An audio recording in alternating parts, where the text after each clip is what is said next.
Hey guys, Effie here. Today I'm going to show you how I made this card using our new Peony close-up background stamp. Now this was a stamp that was released today for our 4th anniversary release. So for today I'll be doing a little bit of watercoloring with Ken Oliver Colorverse, and I'm going to stamp my Peony close-up stamp onto some watercolor paper using clear embossing ink. I'll be using my Speedball Baron tool to help get a nice clean and crisp impression onto my watercolor panel. I'm using Canson XL 140 pound paper.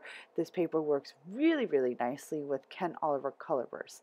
After I've stamped the image onto my panel, I'm going to spoon on some of our rose gold embossing powder, and then I'm going to hit the whole panel with my heat gun. Then I'm going to start watercoloring using Fuchsia Colorverse.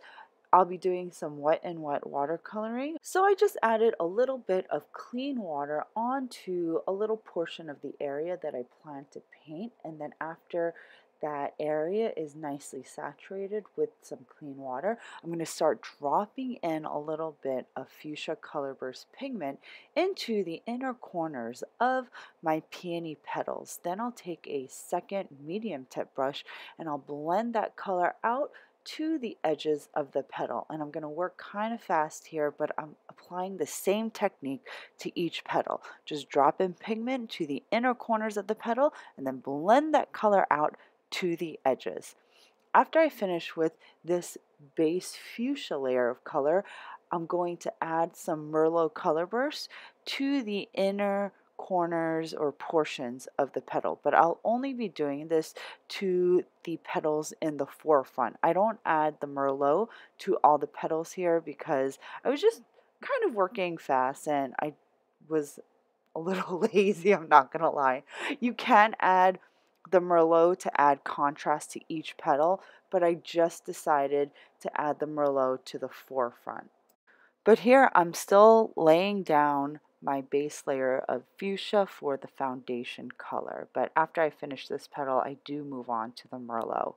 Now, if you haven't checked out our anniversary release, we're releasing 9 new designs today. Be sure to head over to our blog to check out all the details of this release.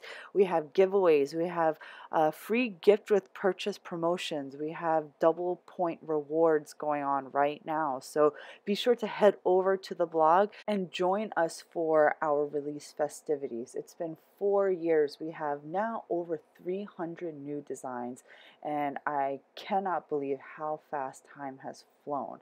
Now, January 19th is our official anniversary date, but I just wanted to do our anniversary release a little earlier this month so that we have time to celebrate.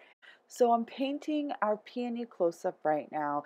This is a large, beautiful, big image, and the petals are so large, and that makes it really wonderful to color. I'm so excited to work with this stamp, and I can't wait to show you all the different effects that you can get with different coloring mediums.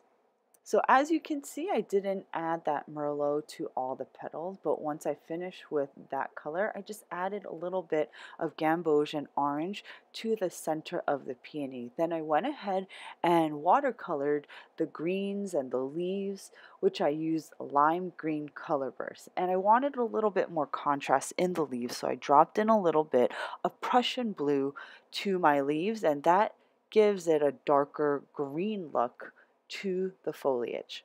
Once I finish watercoloring the stems, since these areas are pretty narrow, I'm not doing the same wet and wet watercoloring because of the smaller surface area. I just literally took my fine tip water brush pen and dipped it into the lime green color burst and just filled in those narrow stem areas.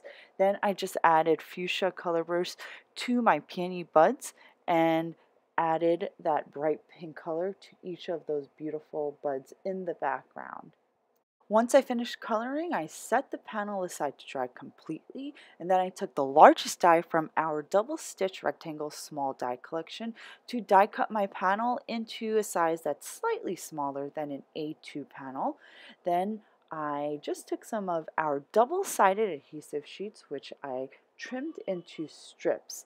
Then I applied those adhesive strips behind my watercolor panel, and then I adhered that panel onto a side folding A2 base, and I like using our double-sided adhesive because it's very strong, and I usually use this when I mount watercolor panels onto my bases. Then I stamped this sentiment from our special lantern set. I like this sentiment since it was smaller. I just stamped it onto some white cardstock, mounted that onto my card, and finished off my card with some glass slipper sequins. I hope you enjoyed today's project and video. Don't forget to head on over to the blog to check out the rest of our 4th anniversary release. And also be sure to subscribe to our YouTube channel because I update it on a weekly basis. Thanks for watching, guys. I'll see you next time.